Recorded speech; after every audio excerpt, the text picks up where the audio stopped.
La historia de las computadoras.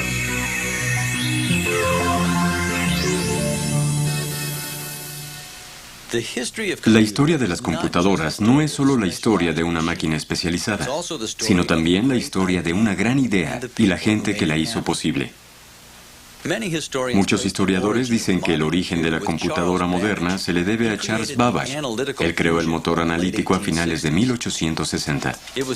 Era esencialmente una calculadora mecánica hecha con engranes, palancas y varillas. Al igual que las calculadoras modernas, podía sumar, restar, multiplicar y dividir, pero no era una computadora. Mi definición de computadora es cualquier cosa que realice las cuatro principales funciones de cualquier computadora, que son posibilidades computacionales, la capacidad de tomar números y hacer cosas con ellos, memoria, la capacidad de recordar y actuar con base en eso, almacenamiento y entrada o salida. Movimientos calculados. Con el tiempo, mucha gente mejoró las ideas de Babbage. Hasta diciembre de 1941, cuando Konrad Zuse, un ingeniero alemán, terminó su calculadora Z3. Fue la primera calculadora de propósito general que era controlada por un programa y funcionaba. La Z3 era electromecánica. Usaba repetidores telefónicos hechos de varillas de acero y bobinas de cable. Estos repetidores magnéticos servían como interruptores en la memoria y la computación. La Z3 usaba un sistema binario de unos y ceros. Cada combinación única de los dígitos 1 y 0 eran igual a letras del alfabeto o números en el sistema decimal. Un bit es uno de estos dígitos binarios. La operación interna de la Z3 se basaba en la lógica booleana, que tiene simples preguntas de verdadero o falso que contienen operaciones como y, o y no. El sistema binario y la lógica booleana son comunes en casi todas las computadoras de la actualidad. Mientras Zuse construía la Z3 en silencio, Jonathan Azoff, de la Universidad del Estado de Iowa, se estaba cansando de hacer complicados cálculos en sumadoras. Así que comenzó a buscar una solución. No existía ninguna máquina que sirviera para mi propósito, por lo que comencé a estudiar la posibilidad de crear una nueva máquina. Una noche, el profesor Atanasov se frustró mucho. Trataba de pensar en una forma rápida y fácil de hacer cálculos. Subió a su auto y condujo por horas mientras pensaba en una solución. Al final de su paseo, había creado en su cabeza el plano de una computadora. Durante el siguiente año comencé a inventar los elementos de su estructura. Atanasov terminó su computadora, la ABC, en la primavera de 1942. Tenía un tambor giratorio lleno de capacitores para la memoria. Los capacitores son componentes electrónicos que guardan cargas eléctricas. Usaba tubos de vacío como interruptores que podían representar números apagándose y encendiéndose. Un interruptor en una posición era igual a 0 y el otro a 1. Entonces usaba el sistema binario y la lógica booleana, pero la ABC no era fácil de programar. La primera calculadora fácilmente programable en Estados Unidos fue desarrollada en la Universidad de Harvard. La calculadora de control de secuencia automática IBM empezó a operar en agosto de 1944. Se conocía más comúnmente como la Mark I de Harvard. Debido a la Segunda Guerra Mundial, IBM y Harvard no sabían del trabajo de Zuse, así que asumieron que la Mark I de Harvard era la primera calculadora controlada por un programa. Medía 51 pies de largo, 8 pies de alto y tenía 17.468 tubos de vacío. Se usaba principalmente para resolver problemas militares como tablas de disparo y cálculos de la bomba atómica. La Marina envió a la teniente Grace Hopper a programar la Mark I de Harvard y después la Mark II y III. Ella era pionera en programación por computadora. En una ocasión, uno de sus programas corría en la Mark II cuando de pronto se detuvo. Hopper y sus colegas descubrieron un bicho muerto atrapado en uno de los repetidores mecánicos. Esto creó el término depurar un programa. Todo se resume a esto. La ENIAC era una máquina fenomenal. Si bien no era una computadora, sí era una supercalculadora. El proyecto ENIAC involucró a John P. Eckert como ingeniero en jefe y a John Mauchly como consultor en jefe. Comenzaron a trabajar en la ENIAC en 1943 en la Universidad de Pensilvania. La ENIAC, cointegrador, analizador y computadora numérica electrónica, podía hacer 5.000 sumas y 360 multiplicaciones por segundo. La ENIAC ocupaba un espacio de 30 por 50 pies y pesaba casi 30 toneladas. Fue programada usando interruptores y tableros de clavijas. Aunque hacer a mano un cálculo así podía tomarte 30 días, en la ENIAC podías resolver el problema en una semana o dos, pero tardaba 20 minutos en poder arrancarlo. Se necesitaba una enorme cantidad de electricidad para que funcionara. Muchos científicos dijeron que solo encender la ENIAC bajaría las luces de Filadelfia. La ENIAC se terminó en febrero de 1946. Muchos historiadores dicen que no fue la primera verdadera computadora, pero sí abrió la puerta a la era de la computación. Y el ganador es... Los historiadores de computadoras siguen discutiendo qué computadora fue primero. ¿Fue la Z3 de SUSE, la ABC, la ENIAC, la EDVAC, la EDSAC o la Mark I de Manchester?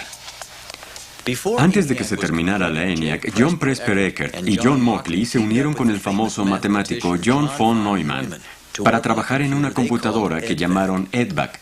La EDVAC, o computadora automática electrónica de variable discreta, usaba 3.600 tubos de vacío y se suponía que sería la primera computadora de programa almacenado. Eso significa que los programas están almacenados en la memoria junto con los datos a procesar. El proyecto EDVAC comenzó en 1944, mucho antes que cualquier computadora, pero su construcción tardó mucho tiempo. Mientras se construía la EDVAC, la Universidad de Manchester en Inglaterra comenzó y terminó su computadora, la Mark I de Manchester. Fue construida por Max Newman, Freddie Williams y otros. Usaron muchas de las ideas de Eckert, Mauchly y von Neumann en el diseño y construcción de lo que muchos creen fue la primera computadora verdaderamente programable. El primer programa se corrió el 21 de junio de 1948. Pasaron 4 años más antes de que la EDVAC se terminara. Entonces, en principio, la Mark I de Manchester fue la primera computadora programable que funcionó, pero era un prototipo. Su versión comercial, la Ferranti Mark I, empezó a funcionar en febrero de 1951.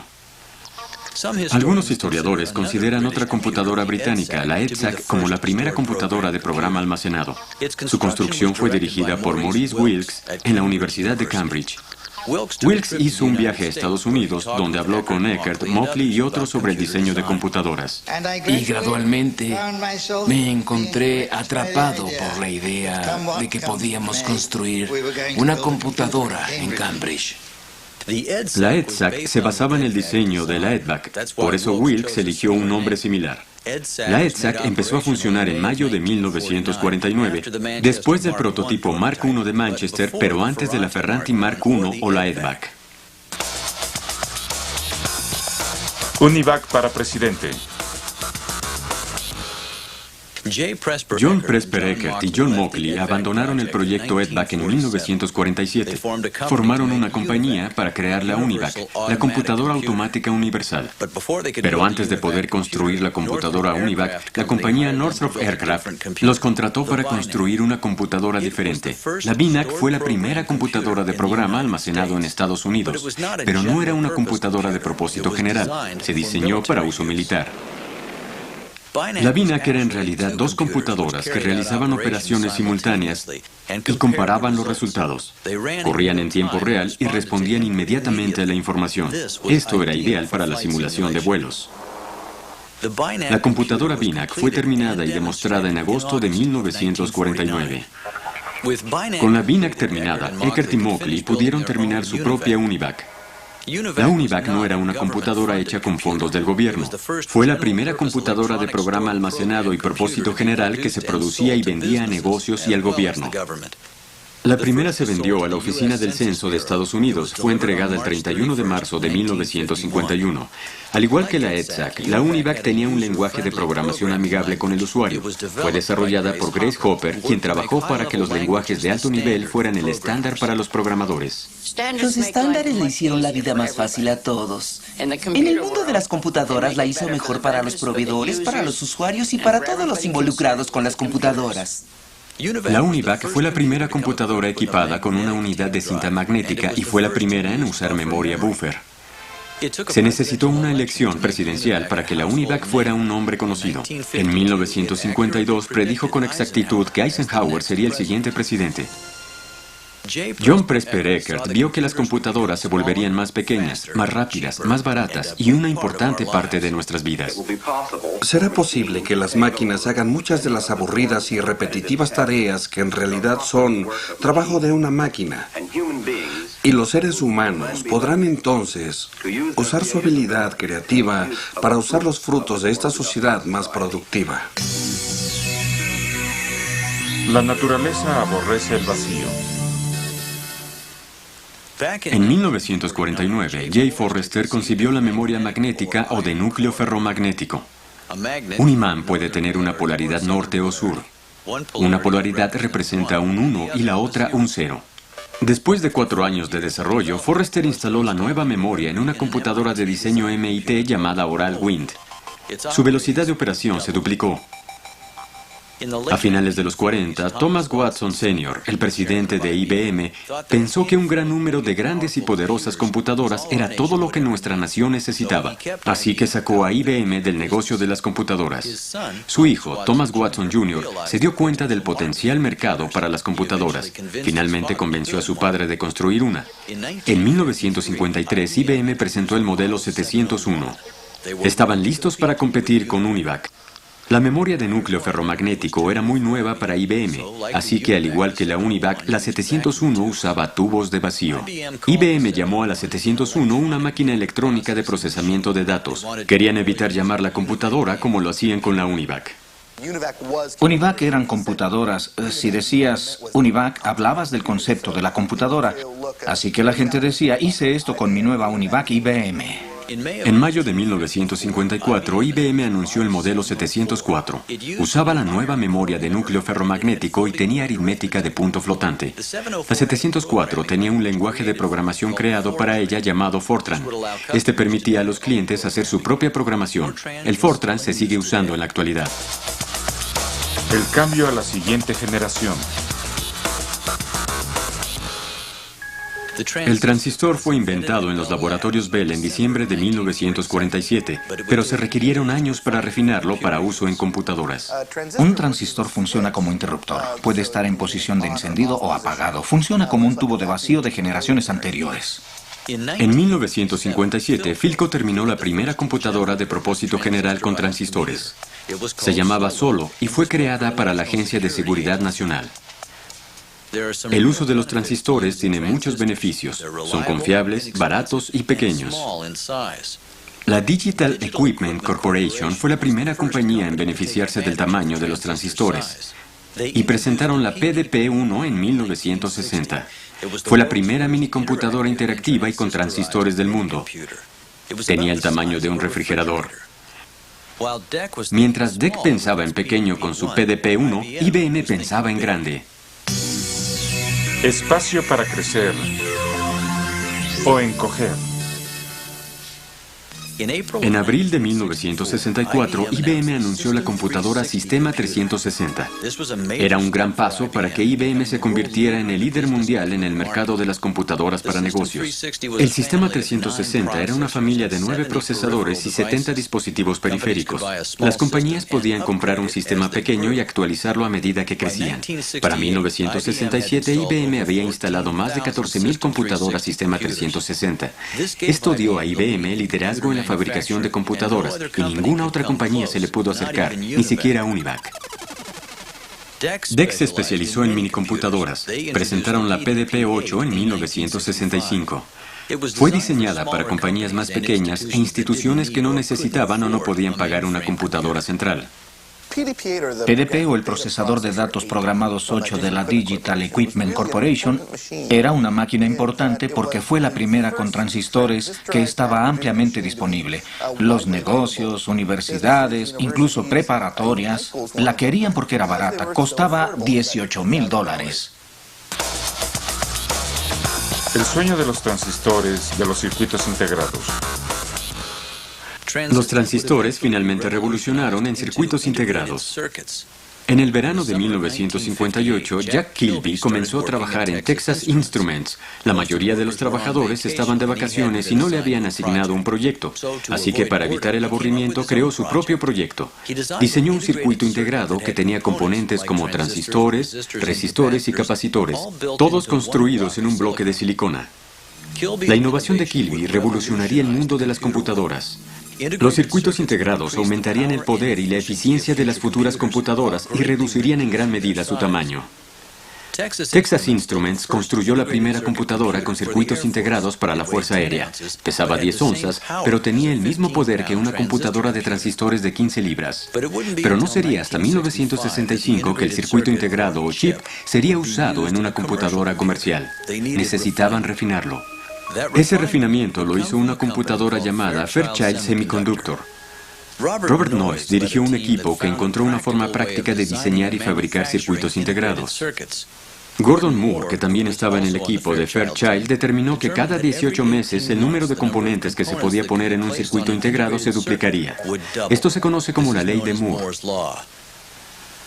A lo largo de los 60, los circuitos integrados se usaron en misiles milicianos y para las misiones espaciales del Apolo, que tenían el objetivo de enviar a un humano a la Luna. Este es un pequeño paso para el hombre, pero un paso gigante para la humanidad. Microgeneración a la vista. Cuando los circuitos integrados se volvieron más pequeños, se notó que toda una computadora podía colocarse en un chip. En 1971, Ted Hoff de la Intel Corporation produjo el primer microprocesador disponible comercialmente, el Intel 4004. Contenía aproximadamente 2.500 transistores e inició la era de la computadora personal. Hubo muchas máquinas que trataron de ser la primera computadora personal en tener éxito, pero fue la llamada Altair la que lo logró. La Altair fue la primera computadora personal. Definitivamente la que tenía las mejores cualidades, vendió grandes cantidades y estaba disponible en todo el país. La Altair fue inventada en 1974 en MITS, una compañía de electrónicos en Albuquerque, Nuevo México. Fue creada por el dueño de la compañía, H. Edward Roberts. Él es quien acuñó el término computadora personal. Roberts usó el nuevo microprocesador Intel 8080 y construyó la Altair alrededor de él. Tenía 4 kilobytes de memoria y se vendía como kit por $397 o totalmente ensamblada por $498. Era tan poderosa como cualquier minicomputadora disponible, pero las computadoras personales tenían 3 desventajas. Necesitaban almacenamiento masivo, un lenguaje de programación simple y un sistema operativo. El problema de almacenamiento se resolvió usando un disco floppy de IBM. El problema de software lo resolvieron 2 programadores, Paul Allen y Bill Gates. Ellos escribieron una versión de BASIC que funcionaba bien en la Altair. Gates y Allen fundaron una compañía de software llamada Microsoft. El sistema operativo para la PC fue proporcionado por Gary Kildall. Él creó el CP/M o programa de control para micros. Para finales de 1976, todas las piezas estaban listas para el auge de la computadora personal. La primera oleada del auge llegó de una compañía recién formada llamada Apple Computers. Los 2 fundadores de Apple fueron Steve Jobs y Steve Wozniak. Ellos produjeron la computadora Apple I.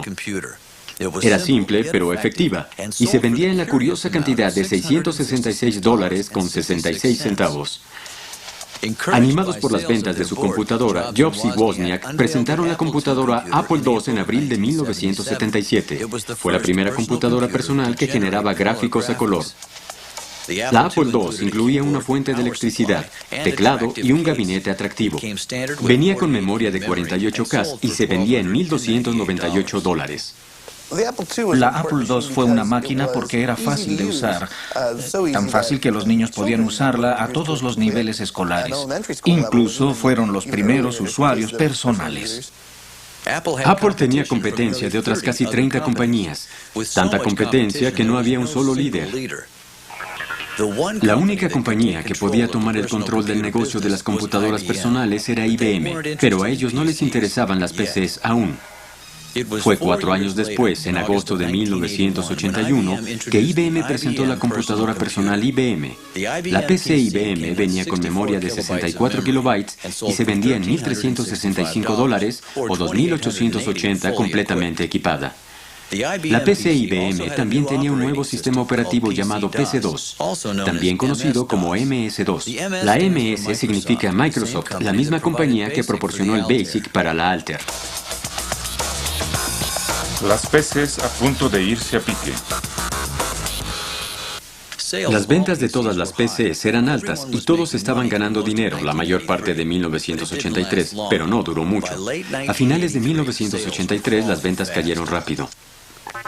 Las computadoras personales se habían sobrevendido. El software no cumplió las expectativas y las computadoras no eran amigables con el usuario, eran decepcionantes. Para vencer esta caída de las ventas, Apple Computers inventó un riesgoso plan. Pusieron el destino de la compañía en un producto. En enero de 1984, Apple reveló la computadora Macintosh. La Mac se vendía en $2,495. Tenía un mouse, teclado, gráficos e iconos. La interfaz gráfica del usuario se veía como una oficina electrónica y era amigable con el usuario. Susan Kare fue la artista gráfica que le dio a Mac esa imagen amistosa. Ella creó sus diferentes iconos, como la mano para arrastrar, el puntero y el reloj. El mouse fue inventado por Doc Engelbart en el Instituto de Investigación de Stanford. La idea del mouse se me ocurrió alrededor de 1960. Me llegó en más o menos 4 o 5 minutos. La Mac parecía revolucionaria, pero la mayoría de sus características habían sido inventadas o desarrolladas años antes, principalmente en el Centro de Investigación Xerox Palo Alto. Xerox no sabía qué hacer con estas características, pero Apple sí. En 1985, IBM respondió a Apple con un sistema operativo para sus PCs, uno que competía con la Mac. Contrataron a Microsoft para crear Windows. Windows hizo todas las PCs más fáciles de usar y más en demanda porque había más programas escritos para PCs compatibles con IBM que para Macs. Querida, encogía la computadora. En los años que siguieron, las computadoras continuaron creciendo en poder, disminuyendo en costo y encogiéndose en tamaño. Tenemos computadoras del tamaño de una libreta y que ofrecen la funcionalidad de una PC en un empaque que mide 8,5 por 11 pulgadas. Tenemos PCs de bolsillo e incluso PCs de reloj. Y por supuesto, teléfonos celulares que nos conectan a Internet. Internet comenzó como ARPANET en 1970. El ARPANET era un sistema para que las computadoras científicas compartieran datos. Finalmente, esto llevó al Internet, que es un negocio de comunicación y sistema de información a nivel mundial. Es un fenómeno clave que cuando algo se vuelve lo suficientemente popular, comienza a reforzar su propia popularidad.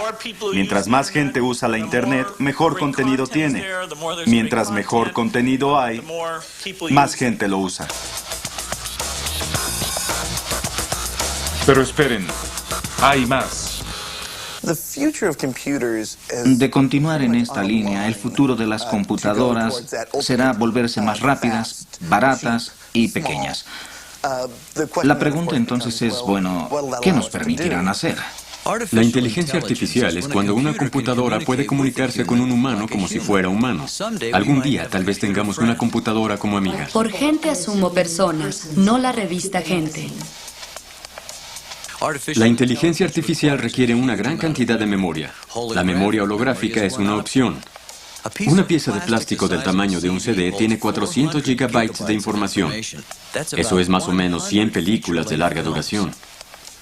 La futura computadora puede ser una computadora cuántica que use iones controlados por láser como bits. Una computadora cuántica tiene un bit cuántico o bit Q, en el que la base puede ser 1 o 0 o ambos al mismo tiempo. Entonces te permite correr todos estos cálculos de forma efectiva al mismo tiempo. La computadora del futuro tal vez no sea una computadora, sino una red de computadoras especializadas que no se vean alrededor de nosotros y trabajando juntas para servirnos.